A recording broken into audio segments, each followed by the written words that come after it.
All right, so we're getting into the fifth commandment, and this is where things start to turn a little bit. The first four are, obviously how we interact with God. The fifth one is where we pivot from God and now to people. And a lot of them refer to it even as the hinge moment because it kind of stands in the gap between the two as our earthly representatives. It's the one about honoring your father and mother. So let me just read it directly from the text, and then we're going to dive into what this means. So this is Exodus chapter 20, verse 12. And it says, honor your father and your mother so that you may live long in the land the Lord your God is giving you. All right. So our fifth commandment has to do with our parents and honoring them. And if you think about this, and Derek, I'm going to let you set us up in this and take us into what this means.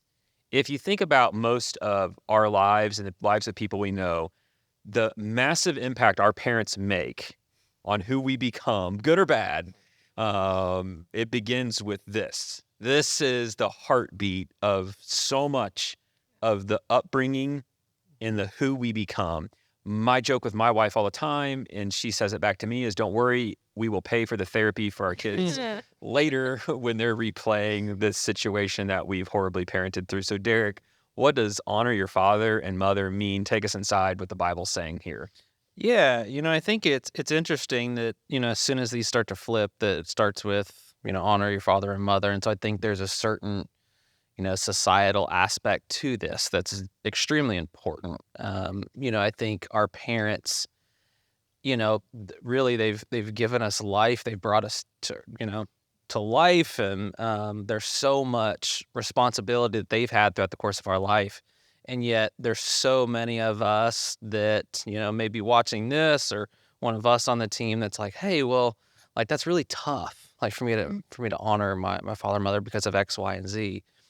But what God isn't saying here is that honor your father and mother if they are also honorable, right? And I think there's a huge part of that. And Scripture talks about this concept of honor all throughout Scripture. And there's different ways that I think you can honor someone depending on who they are and the character that they have.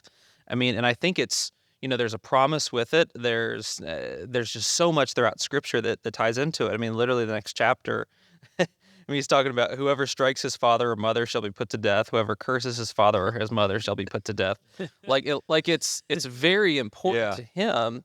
And especially as our Father in heaven, I can only imagine how important that is to him that we are able to honor our earthly parents like he would want to be honored. Yeah, it's bi-directional, right? Like it's challenging to the child, right, to honor your father and mother. There's no if. But it's also a call to the parent to go be worthy of honor, right? Sure. And a lot stems from that relationship. It's foundational to who we've become. If we think about who we became as adults in our 20s and our 30s, the foundation of whatever our thoughts and beliefs come back to this commandment. Sure. So sit in the church, Sarah, for people watching this in today's culture time, bring that to life for us. Yeah, the first thing I thought of was that youth is worshipped. This is something that I see in the culture around us, that old age is something to fear and dread. And so it's interesting that he's like, honor those who are older than you. Yeah. And I see that in just the way that we rebel. Like, I love that every one of these commandments is so countercultural, not to only the biblical times, but to today's time. Because what's the first word that a kid learns? No. The parents don't have to teach them. It's just this rebellious nature in us. And it's so common to see children rebel, whether that be telling a parent no, whether that be, being a prodigal son and running away. And I think it's so interesting that this first relationship that we establish is the first one that we always want to rebel from. And you can see that rebellion is costly because this promise that he says, so that you may live long in the land your God is giving you. Well, if you rebel, that promise is not going to be given to you because rebellion costs something, whether, you're saying no to a moment or no for forever. Like, there's a lot of things culturally that I see that it starts in the family. And this first relationship is so foundational for the rest of your life and your relationship with the Lord. There's so many things that tie together with it. Yeah, that's really good. It's funny. There's so many things you look back on your childhood where you thought as a kid your parents were crazy. And then you became an adult and you're like, you know what? I think they had a point. Parents were right. Reasonable. No doubt. It's fascinating what happens. So, Brandon, what's this mean for you? Well, okay, sometimes the preacher comes out. So I was thinking about this, and I had like 3 alliterative ideas. That's great. So here we go. Like the first thing it makes me think of is like gratitude, right? Is that as children, we need to look back at our parents with a certain amount of gratitude. Because I don't think it's until we have children, right, that we start to recognize how much sacrifice is inherent in being a parent, right? Like I'm not doing the things I want to do, or I'm not spending money the way I want to spend money because, I'm giving these things to my children. And that's good. That's what you sign up for. So I think we should look back and have a new recognition for our parents of like, hey, they did take care of me, in that. I think another way we honor is to give. Like one of the things this commandment does is it kind of serves as like a backstop culturally. Like, hey, when your parents are older and when they need help, don't abandon them, right? Like eventually the role between parent and child flips a little bit, and you have to care for your parents. And I think the Bible is helping protect your parents here and say like honor them and take care of them, because especially in cultures like this, as parents age and aren't able to do work, we need to step in and make sure they're taken care of. But I think for a lot of people, maybe the most significant thing to do for our parents is to be gracious towards them and to have grace towards them. I think we do live in a day and age where it's very convenient to look back on our parents and think, well, I got to talk about this, and my life is messed up because of them, and maybe it is. But I do think there's also an element of like we need to look back at them and understand like, hey, they in many cases, in not all cases, but in many cases, they were doing the best they could, right? They made a mistake. They did those things. I was looking up earlier this week, just in preparation for this, was thinking in the past 20 years, in terms of word usage on Google, the term generational trauma has increased 900%. And it's one of those things like I don't doubt that there's some of that, but I also think it's become a place where we don't look back graciously at our parents, and maybe that's a place where we need to step in and say, like, I know that as a parent, right? Like looking at my own children and the mistakes I make, I know, that makes a lot more sense why my parents did that. Have you called your parents and said, "Hey, I'm sorry. I'm seeing this now reflected." Yeah. I mean, maybe that's a part of it. Yeah, I've done that to my parents many times. I've said, "Yeah, I'm sorry. This is way harder." Yes. For sure, it does that.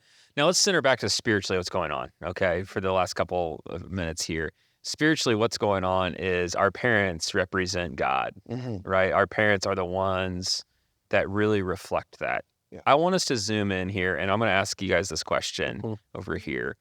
What happens when parents really get this right? What does that do to the child, Derek, when they get this right? I think it establishes kind of a habitat of trust, right, in a parent figure. Yep. Yeah. Right. It establishes trust. It establishes intimacy, right? That special bond that like you only have with someone else, and it doesn't matter. I say that for my own opinion. Like for me, it doesn't matter. It could be anyone else on earth. There's no other two people that are my mom and dad except for my mom and dad.